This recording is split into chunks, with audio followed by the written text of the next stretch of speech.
Hey guys, we've been making some amazing mazes, and I think now we're at a point where if you're watching this video, you're ready to solve some of the mazes and really challenge yourself based on what your peers put out there for you.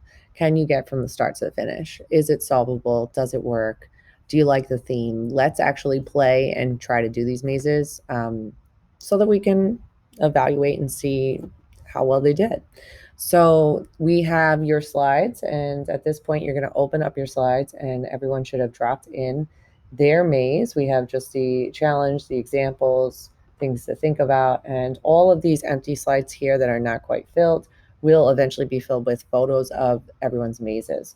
So I have just an insert photo of an example of a maze. Let's say this is something that someone created and you want to try to solve it.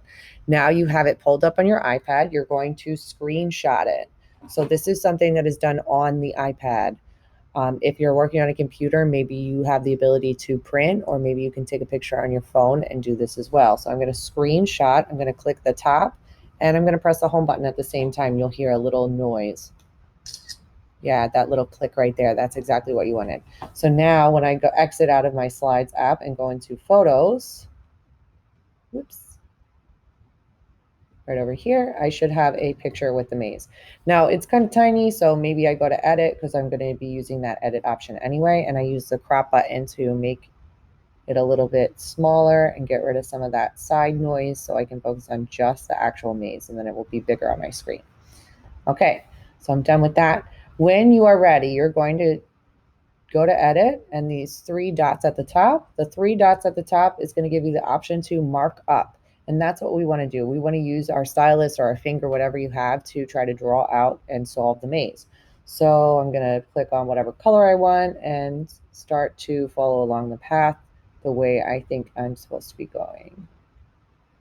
It's a little bit more difficult with my finger. If you have a stylus, that will help you a lot, but this is still doable. I'm still just going through and solving. I'm actually really proud of myself because I haven't done this maze yet, so somehow it looks like I got it on my first try. So difficulty level doesn't seem too difficult, but is there thought to it, and are there other paths and obstacles that can get in the way on the way to solve it? Absolutely. It seems like maybe there's even another path or route that you potentially could take as well to get to the same destination, or maybe not. That maybe that leads to a dead end. Either way, now I've done the maze, and for credit of the assignment and to prove that you actually solved it, you can then click done. It will save your solution, and you can upload this to the Google Classroom as proof that you solved someone else's maze.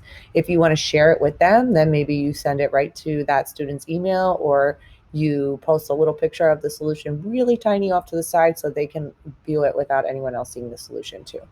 Okay? Have fun and don't get lost in the maze.